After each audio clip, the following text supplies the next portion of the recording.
Well, hello everyone. Here we are with our next lecture, जिसमें हम physical education के module में sports and nutrition का chapter कर रहे थे। हमारे 2 वीडियो लेक्चर ऑलरेडी हो चुके हैं। आप तीसरा लेक्चर आज करने जा रहे हैं, जिसमें आज हम विटामिन्स के बारे में पढ़ने जा रहे हैं। इस पूरी विटामिन प्रोफाइल को जरूर सुनिएगा, समझिएगा ढंग से। ये आपके एग्जाम पॉइंट ऑफ व्यू से भी इंपॉर्टेंट है और डेली रूटीन लाइफ में भी आपके बहुत काम आने वाली बातें हैं। तो अगर हम विटामिन प्रोफाइल की बात करें, विटामिन्स होते क्या है? अगर हम नाम का स्प्लिट लें, इसमें डायरेक्ट 2 वर्ड्स बनते हैं, vital and mineral. So that's why vital और मिनरल को जोड़ के क्या बनाया गया, दैट इज विटामिन्स, जिसे आप लोग विटामिन्स भी कह देते हैं। तो एक वेल प्लान्ड और न्यूट्रिशनली एडिक्वेट डाइट एथलीट की विटामिन और मिनरल नीड्स को पूरा करती हुई होनी चाहिए। अगर मान के चलिए डाइट के थ्रू उसे चीजें प्रॉपरली नहीं मिल रही तो उसे सप्लीमेंट्स की तरफ देखना चाहिए। लेकिन अगर आपकी डाइट आपका विटामिन और मिनरल प्रोफाइल को पूरा कर रहा है तो आपको सप्लीमेंट्स की जरूरत नहीं पड़ेगी। लेकिन इन केस आप फिर भी सप्लीमेंट्स यूज कर रहे हैं, विटामिन्स और मिनरल्स का एक्सेस आपकी बॉडी को बहुत नुकसान पहुंचा सकता है। फॉर एग्जांपल, हमारे पास विटामिन्स मेन होते कौन से? Vitamin A, vitamin B, vitamin C, vitamin D, vitamin E and vitamin K, यानी 6 मेन विटामिन्स होते हैं। इसमें विटामिन ए, डी, ई और के फैट सॉल्युबल होते हैं, यानी अगर आपने इन्हें लिमिट से ज्यादा लिया तो ये आपकी बॉडी में अक्यूमुलेट होंगे और इश्यूज क्रिएट करेंगे। डेफिशिएंसी तो नो डाउट नुकसान करती है, पर इनका एक्सेस भी बहुत बुरा होता है। तो फिर विटामिन बी और सी का क्या? वाटर सॉल्युबल होते हैं। इसका फायदा क्या निकलेगा? अगर आप इसे ज्यादा ले भी लेते हैं थ्रू यूरिनेशन, जितना भी एक्सेस बिल्डअप होगा वो आपकी बॉडी से बाहर निकल जाएगा। तो चलिए इसे स्टार्ट करते हैं, आगे बढ़ते हैं। सप्लीमेंट्स आपको तभी फायदा करेंगे जब आपकी डाइट में उनका इंटेक कम हो, विटामिन का इंटेक कम हो। अगर आपको कोई डेफिशिएंसी डायग्नोज की गई है, जैसे कि आपको आयरन डेफिशिएंसी है, कैल्शियम डेफिशिएंसी है, तब ये सप्लीमेंट्स आपके काम भी आ जाएंगे। विटामिन्स एंड मिनरल्स का जो यूज है वो पोटेंशियली डेंजरस है अगर वो रिकमेंडेड नहीं है या आपको उनकी जरूरत कम या ज्यादा थी। So they should not be taken without the advice of a qualified health professional।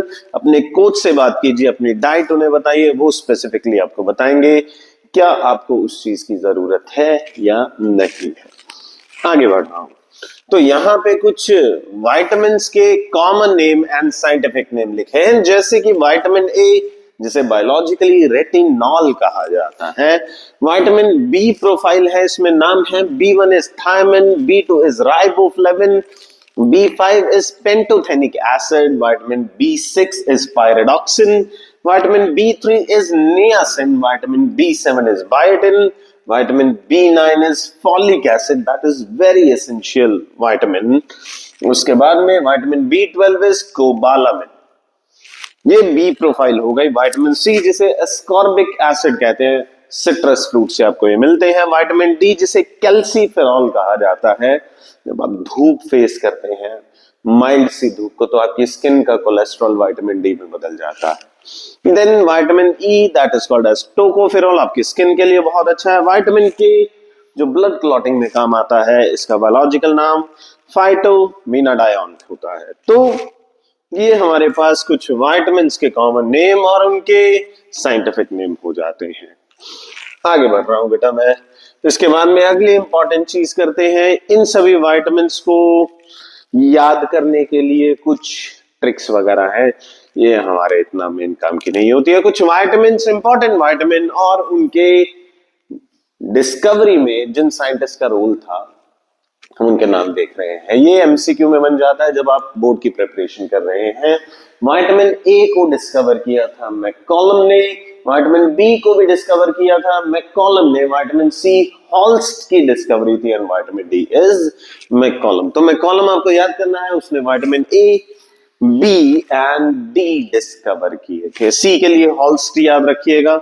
हम आगे बढ़ रहे हैं, तो यहाँ पे एक एमसीक्यू है, हु डिस्कवर्ड विटामिन ए, आपको जानते हैं, इसका आंसर आपका जाएगा मैक्कोलम। आगे बढ़ रहे हैं, तो इन विटामिन्स का बेसिकली आपकी बॉडी में रोल क्या रहता है? ये एंजाइम्स को एक्टिवेट करते हैं, और अगर ये विटामिन कम ज्यादा हो जाए तो उससे आपको क्या नुकसान होंगे, हम इस चार्ट के थ्रू पढ़ने की कोशिश करेंगे। तो सबसे पहला है विटामिन ए। अगर इसकी कमी हो जाए तो आपको विजन में दिक्कतें आने वाली है, क्योंकि रेटिनॉल आपकी बॉडी में जाके आंखों की देखने लायक जो सेल्स होती हैं, जैसे रॉड्स एंड कॉन, शायद आपने 10th क्लास में पढ़ा हो फिजिक्स के अंदर, तो वो जो रॉड सेल्स होती हैं वो इसी विटामिन की बनी होती है। रेटिनॉल से रेटिनल और रेटिनल से रॉड्स बनती है जो नाइट विजन में हेल्प करती है। तो अगर आपके डाइट में विटामिन ए की कमी है तो आपको नाइट विजन में समस्या आ सकती है। सिम्टम क्या रहेंगे? Poor vision, loss of vision in the darkness, sometime complete loss of vision. Then vitamin B one, इसकी कमी से बेरी बेरी बीमारी हो जाती है। इससे मस्कुलर लेथार्जी रहती है। मस्कुलर लेथार्जी मतलब थकावट सी रहेगी, ढंग से काम नहीं कर पाएंगे। देन विटामिन सी, इसकी कमी की वजह से स्कर्वी नाम की बीमारी हो जाती है, जिसमें आपकी मसूड़ों की हेल्थ डैमेज होती है। गम्स की बात कर रहे हैं, bleeding gums, wound takes longer time to heal. Then is vitamin D, जिसकी कमी से रिकेट्स नाम की बीमारी होती है, हड्डियां कमजोर रह जाती हैं। विटामिन डी एक पोटेंशियल सोर्स है जो आपके बॉडी में कैल्शियम का लेवल बढ़ाता है। डाइट में आपने जो भी कैल्शियम खाया है उसे इंटेस्टाइन से उठा के पूरी बॉडी में भेजने का काम विटामिन डी करता है। तो अगर इसकी कमी, आपका खाया पिया कैल्शियम आपके पेट में ही रह जाएगा, वो आपकी बॉडी को नहीं मिल पाएगा। तो जैसे रिकेट्स की बीमारी होती है, इससे बोन सॉफ्टनिंग हो जाती है, बोन के मुड़ने के चांसेस रहते हैं। देन इज कैल्शियम, कैल्शियम आपके बोन एंड टूथ का मेन कंपोनेंट होता है। कैल्शियम की कमी की वजह से बोन एंड टूथ का डिके हो सकता है, weak bones, tooth decay. Iodine, इसकी कमी से ग्वाइटर नाम की बीमारी हो जाती है। देखिए, आपकी बॉडी में दो सबसे इंपॉर्टेंट हार्मोन जो आपके थायराइड ग्लैंड से आते हैं, T3 एंड T4, वो आयोडीन के ही बने हैं, प्रोटीन प्लस आयोडीन। तो ऐसे में होता क्या है, अगर आपकी डाइट में आयोडीन की कमी है, प्रोटीन तो बनता रहेगा, लेकिन आयोडीन नहीं है तो एक हिस्सा मिस आउट हो गया तो हार्मोन नहीं बन पाएगा। वो जो फालतू प्रोटीन है वो आपके गले में जमा होते होते यहाँ पे स्वेलिंग ले आएगा, जिस बीमारी को हम गोइटर कहते हैं। आयरन की डेफिशिएंसी, अब समझदार है, इससे आपके अंदर हेमोग्लोबिन कम बनेगा, अनीमिया हो जाएगा, इससे आपके स्टैमिना में कमी आएगी। देन यहां पे एक एमसीक्यू की प्रैक्टिस है। कोशिश कीजिए कि आप स्क्रीन को पॉज करके इस क्वेश्चन का आंसर करने की कोशिश करें। What according to you is the main cause of night blindness, deficiency of vitamin E, C, A, D? आप इसे पॉज कीजिए, वर्कआउट कीजिए, ये बहुत आसान है आपके लिए। That is vitamin A deficiency. हम आगे बढ़ रहे हैं, इनके बेनिफिट्स क्या जाते हैं। ये तो थे डेफिशिएंसी डिसऑर्डर। हम बात करें, अगर ये हमारी बॉडी में आए हैं डाइट के थ्रू तो काम क्या करके जाएंगे। सिंपल भाषा में बात करें, विटामिन ए बेनिफिट क्या जाएगा? It is needed for healthy eye, skin, nervous, respiratory and digestive system. B is for better metabolism process. C is needed for teeth, bone and healing purpose. D is needed for bones. E is needed for restoration of cell membrane and body structure. K is required for blood clotting. आगे बढ़ रहा हूं। Minerals. Minerals are very essential in our diet. 4% of our body weight is made up of mineral. यानी आपका अगर वजन 100 kilo है तो उसमें 4 किलो वजन आपकी बॉडी का किसका है? मिनरल्स का है। These are required for healthy teeth, bones and muscles. It is also used by the body for various activities such as transmission of nerve impulse. उसमें सोडियम, पोटेशियम, कैल्शियम, ये सारे काम आते हैं। फॉर्मेशन ऑफ हॉर्मोन्स, जैसे मैंने अभी थोड़ी देर पहले बताया, T3, T4, थायरोक्सिन्स जिसे हम कहते हैं, वो आयोडीन के बने हुए होते हैं। And maintenance of heartbeat, इसमें कैल्शियम का अच्छा रोल रहता है, पोटेशियम का अच्छा रोल रहता है।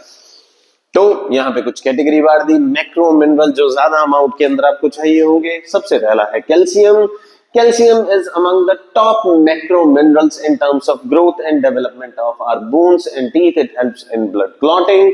ट्रिपल रोल हो गया, ये आपकी बोन की स्ट्रक्चर बनाता है, ये आपके टीथ की स्ट्रक्चर बनाता है। तीसरा, ये ब्लड क्लॉटिंग के दौरान एंजाइम एक्टिवेशन का काम करता है। इसकी डेफिशिएंसी से रिकेट्स नाम की बीमारी होती है। ये कहां से मिलेगा? ये आपको मिल्क प्रोडक्ट, डेयरी प्रोडक्ट से मिलेगा। चीज, milk, orange juices, eggs, green leafy vegetables and serial यानी अनाज, इन सभी चीजों से आपको अच्छा खासा कैल्शियम मिलता है। Then the second one is potassium. Potassium is one of the most required minerals in our diet. Potassium आपकी बॉडी का salt fluid balance बनाता है. It is helpful in keeping the nervous system and muscular system fit and active all the time. ठीक है बात? जब आपकी दिमाग से आपकी बॉडी के किसी हिस्से में सिग्नल जाना होता है, उसमें जो दो आयन काम करते हैं, they are sodium and potassium.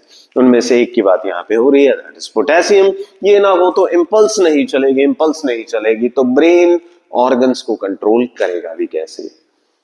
Then it helps in maintaining the amount of water in blood and tissues. Salt fluid balance मैंने अभी बताया, ये एक परफेक्ट बैलेंस रखता है आपके बॉडी फ्लूइड्स में, आपके ब्लड में और आपके टिश्यूज में।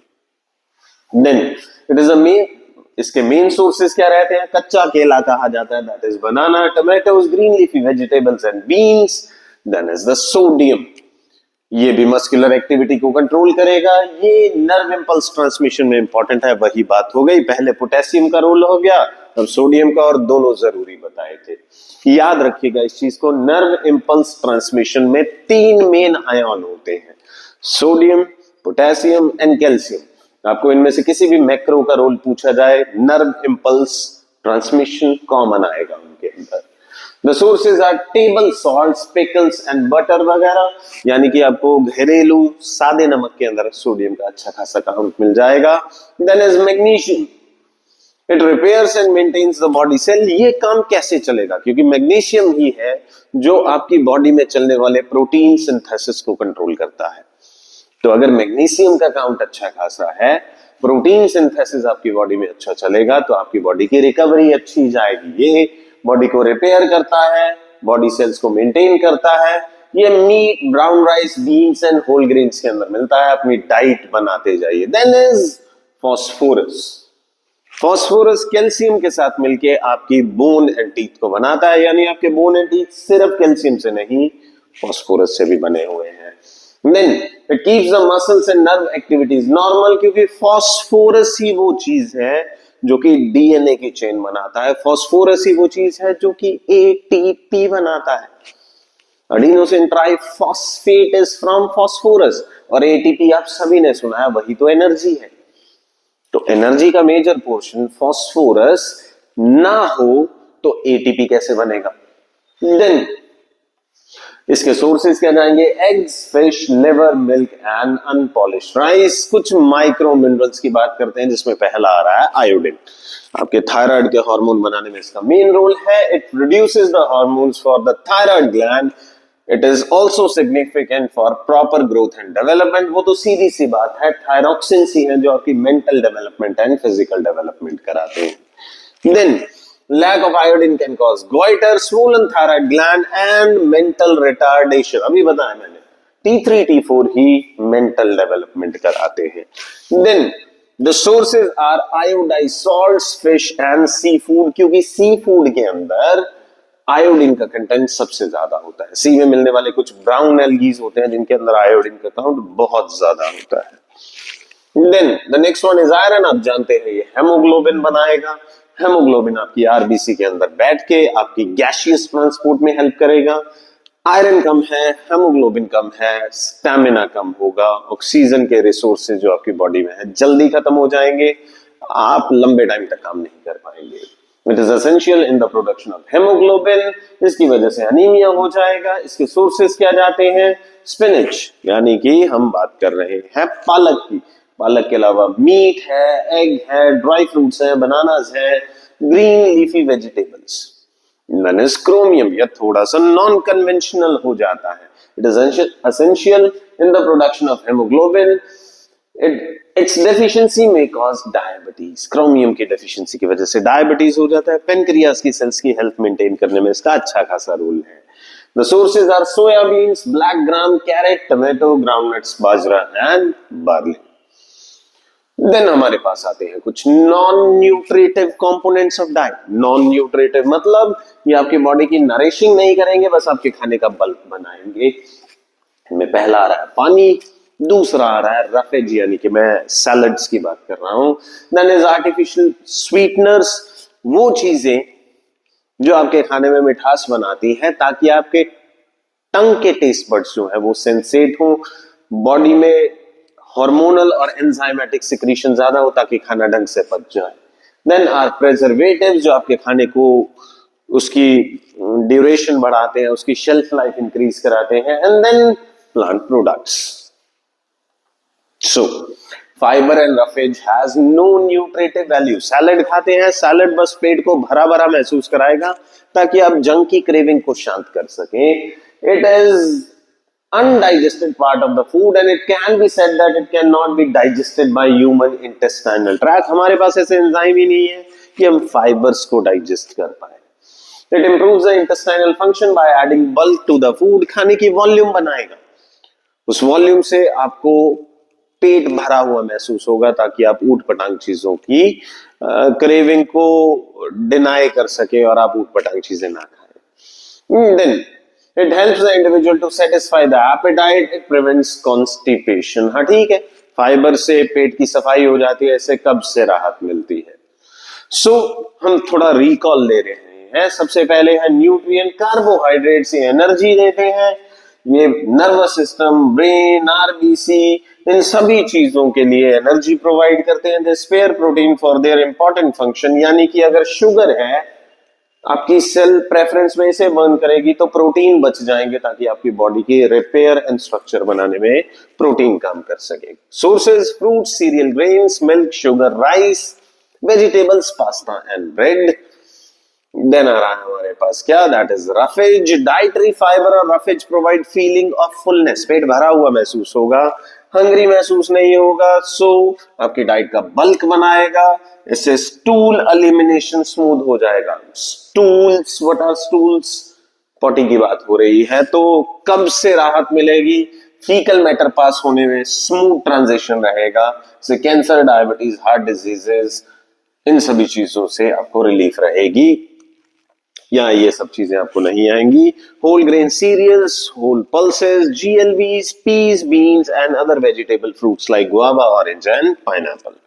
प्रोटीन्स ये क्या काम करते हैं? ये आपकी बॉडी को बनाते हैं, स्ट्रक्चर बनाते हैं, रिपेयर करते हैं, एंजाइम्स बनाते हैं, हार्मोन्स बनाते हैं, इम्यून सिस्टम के लिए एंटीबॉडीज बनाते हैं, ये सब चीजें इनके काम रहेंगे। तो इसकी एनर्जी वैल्यू क्या है? 1 ग्राम प्रोटीन बर्न करके अप्रोक्सीमेटली वही वैल्यू बनती है जो कि शुगर के केस में वैल्यू बनती है, 4 किलो कैलोरीज। मिलेंगे हमें प्रोटीन्स कहां से? Milk and milk products, vegetables, grains, fishes, eggs, poultry, meets and legumes. दालों की बात हो रही है।